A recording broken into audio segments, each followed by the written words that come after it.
Hello friends, வணக்கம்.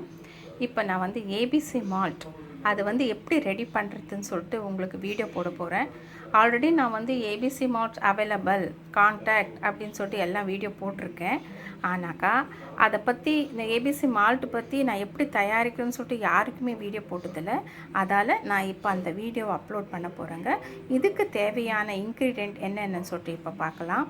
இதுக்கு வந்து பாதாம் வந்து முந்திரி ஒரு 200 கிராம்ஸ் எடுத்துருக்கிறேன். நெக்ஸ்ட்டு வந்து இங்கே பாருங்கள், ஆப்பிள் வந்து அரை கிலோ தான் எடுத்திருக்கேன் நான். ஏன்னா அது சீவனோன்னு நிறம் மாறிடுதுங்க. கொஞ்சம் வீடியோ எடுக்கிறதுக்குள்ளே நிறம் மாறிடுச்சு. நெக்ஸ்ட்டு வந்து பீட்ரூட் ஒரு அரை கிலோ எடுத்திருக்கேன். கேரட் ஒரு அரை கிலோ எடுத்துக்கிறேன். இந்த அரை கிலோ எல்லாமே சேர்த்தா 1.5 கிலோ ஆகும். அதுக்கு வந்து தேவையான சர்க்கரை நாட்டு சர்க்கரை வந்து 1.5 கிலோ எடுத்திருக்கேன் நான். இந்த நாட்டு சர்க்கரை 1.5 கிலோன்னு சொல்கிறது வந்து அதிகம் நினைக்காதீங்க. இது வந்து எவ்வளோ அந்த இன்க்ரீடியண்ட் ஏற்ற மாதிரி நீங்கள் நாட்டு சர்க்கரை போட்டால் தான் உங்களுக்கு மால்ட் வந்து ரெடி ஆகும். இல்லைனாக்கா உங்களுக்கு வந்து அப்படியே ஒரு மாதிரி எப்படி சொல்கிறது, அது சப்பாத்தி பதத்துக்கு அப்புறம் தேய்ச்சி அது 3 நாள் காய வச்சு அதுக்கப்புறம் மால்ட் செய்ய வேண்டியது வரும். அதனால் நாட்டு சர்க்கரை வந்து கன்ஃபார்மாக அந்த 1.5 கிலோனா 1.5 கிலோ எடுத்துக்குங்க. அதுக்கப்புறம் கூட இருந்தாலும் பரவாயில்ல, நல்லாயிருக்கும். நான் வந்து பிஸ்தா பவுட்ரு வந்து ரெடி பண்ணி வச்சுருக்கேன் நான் வீட்டில் ஆல்ரெடி. அதனால் பிஸ்தா பவுட்ரு. இப்போது இது எல்லா இன்க்ரீடியன்ட்ஸும் வந்து நான் மையாக அரைச்சி உங்களுக்கு விழுதாக்கி காமிக்க போகிறேங்க. கொஞ்சம் நேரம் வெயிட் பண்ணுங்கள்.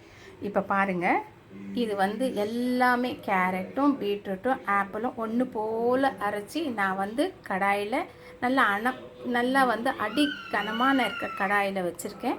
அதுக்கப்புறம் பாருங்கள், இதில் வந்து உங்களுக்கு வந்து நான் சொன்னேன் இல்லைங்களா, அந்த நட்ஸ் எல்லாம் பொடி பண்ணி வச்சுருக்குறேங்க. இது வந்து எந்த ஸ்டேஜில் வந்து பொடி சேர்க்கணும், எந்த ஸ்டேஜில் சர்க்கரை சேர்க்கணும்னு சொல்லிட்டு நான் உங்களுக்கு காமிக்கிறேன். கொஞ்சம் பொறுத்திருந்து பாருங்கள். இப்போ பாருங்கள், இந்த காய்கறி இந்த ஆப்பிள் எல்லாம் போட்டு இது நாங்கள் வந்து தண்ணி கொஞ்சம் ஓரளவுக்கு வற்றின உடனே நீங்கள் நாட்டு சர்க்கரை எடுத்து அதில் கொட்டி கலரி காமிக்கிறேன் இருங்க. இப்போ பாருங்கள், நாட்டு சர்க்கரை கொட்டி இதில் நான் கலரிட்டுருக்கேன். இப்போ தான் நீங்கள் வந்து உஷாராக எட்டையாக நில்லுங்க. ஏன்னா இது தெரிஞ்சால் எல்லாம் மேலே பட்டுச்சுன்னா ரொம்ப ஆபத்து இது. அதனால் கொஞ்சம் தள்ளியே நில்லுங்க. தள்ளி நின்று எந்த ஸ்டேஜில் வந்து நான் அந்த முந்திரியும் பாதாமும் எந்த ஸ்டேஜில் சேர்க்கணும்னு சொல்லிட்டு நான் உங்களுக்கு காமிக்கிறேங்க. நல்லா அந்த பதம் வந்துருக்கு பாருங்க. இந்த பதத்தில் தான் வந்து நாம் அந்த நட்ஸ் எல்லாம் இதில் சேர்க்கணுங்க. ஏன்னா கொஞ்ச நேரத்துக்கு முன்னாடி ரொம்ப தண்ணியாக இருக்கும். அது கொதிச்சு மேலெல்லாம் தெரியும். அதனால் மூடி வச்சு கலரி நான் இது இப்படி கொண்டு வரணும். இது கொண்டு வந்த உடனே இதில் வந்து நம்ம அரைச்சி வைக்கணும். பாதாம் முந்திரி பிஸ்தா அதில் ரெடி பண்ணி சேர்த்துருக்கேன். நெக்ஸ்ட்டு வந்து ஏலக்காய். நான் ஏலக்காய் சொல்லாம விட்டுட்டேன். ஏலக்காவும் இதில் சேர்த்து மிக்ஸ் பண்ணிக்கோங்க. நல்லா மிக்ஸ் பண்ணிக்கோங்க. அப்பா, இந்த வீடியோ எடுக்கிறதுக்குள்ள போதும் நான் எடுக்கலாம். சாமி, மால்ட்டு கூட ரெடி பண்ணிட்டான்ப்பா. வீடியோ எடுக்கிறது தான் ரொம்ப கஷ்டமாக இருக்குது. சத்தியமாக சொல்கிறேன், இந்த இல்லத்தரசிங்கெல்லாம் வந்து இந்த பிளாட்ஃபார்ம் வச்சு எவ்வளோ பேர் முன்னுக்கு வந்திருக்காங்க. அவங்களுக்கெல்லாம் ஹேண்ட்ஸம். எனக்கு வந்து 50+ தான் எனக்கே இந்த பிளாட்ஃபார்ம் கிடச்சிருக்கு. முன்னாடியெல்லாம் கிடச்சிருந்தா எவ்வளோ நல்லாயிருக்கும். பட் இப்போ தான் எனக்கு கிடச்சிருக்கு. சரி, என்னோட மன திருப்திக்காக நான் ஏதோ என்னால் முடிஞ்சது நம்ம செஞ்சு நம்ம ஒரு அப்லோட் பண்ணலான்னு ஒரு ஆசை, அவ்வளோதான். இதுலேருந்து நான் ரொம்ப லைக்ஸ் வரணும், சப்ஸ்கிரைப் பண்ணுங்கள், அதெல்லாம் நான் கேட்க மாட்டேன்.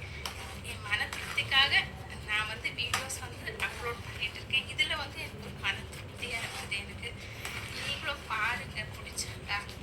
அதே மாதிரி நிறைய பேர் வந்து இப்போது இந்த மால்ட்டை வந்து 3 பெண்கள் கூட இப்போ வந்து மிஷின் எல்லாம் வச்சு செய்கிறாங்க. அவங்களுக்குலாம் சப்போர்ட் பண்ணுங்கள். அவங்க கிட்டேருந்து அந்த மால்ட் வாங்குங்க. நிறைய பேர் எனக்கு ரொம்ப பிடிச்சது. இப்போ வந்து ரீசெண்டாக வந்து நான் கட்டுறது அந்த அம்மா, அதுக்கப்புறம் வந்து விஜய மகாதேவன், அவங்களாம் ரொம்ப இல்லத்தரசியாக இருந்து ரொம்ப கஷ்டப்பட்டு இந்த இடத்துக்கு வரத்துக்கு ரொம்ப கஷ்டப்பட்டுருக்காங்க. அவங்களுக்கெல்லாம் ரொம்ப ஹேண்ட்ஸ் அப். நிஜமாக அப்படியேப்பட்ட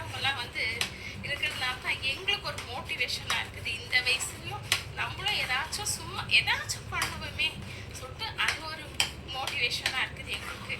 பாருங்கள், இப்போ வந்து இது ஓரளவு வந்துச்சு.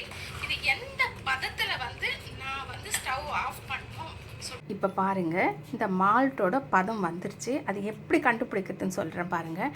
இப்போது இந்த கரண்டி வச்சு இப்படி கோடு போட்டாக்கா பாருங்கள், கொஞ்சம் நேரம் கழிச்சு அப்படியே ஒன்றா கூடுதா, இதே வந்து அப்படி பாருங்கள், அந்த கோடு விழுது பாருங்கள், இதுதான் பதம். இந்த நேரத்தில் தான் நீங்கள் வந்து கை விடாமல் கலரை விடுங்க. அதுவும் வந்து ஸ்டவ்வில் பண்ணால் கொஞ்சம் சிம்மில் வச்சு பண்ணுங்கள். பண்ணிவிட்டு இப்படி கைவிடாமல் கலரிட்டே வரும்போது உங்களுக்கு ஒரு கட்டத்தில் வந்து இந்த கரண்டி போட்டு கலரவே முடியாது, அந்த மாதிரி டைட்டாக பிடிச்சிக்கும்.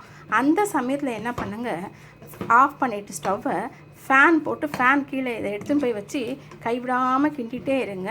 உங்களுக்கு மால்ட் வந்து ரெடி ஆகிடும். அந்த ரெடி ஆனவுடனே உங்களுக்கு நான் காமிக்கிறேன் பாருங்கள்.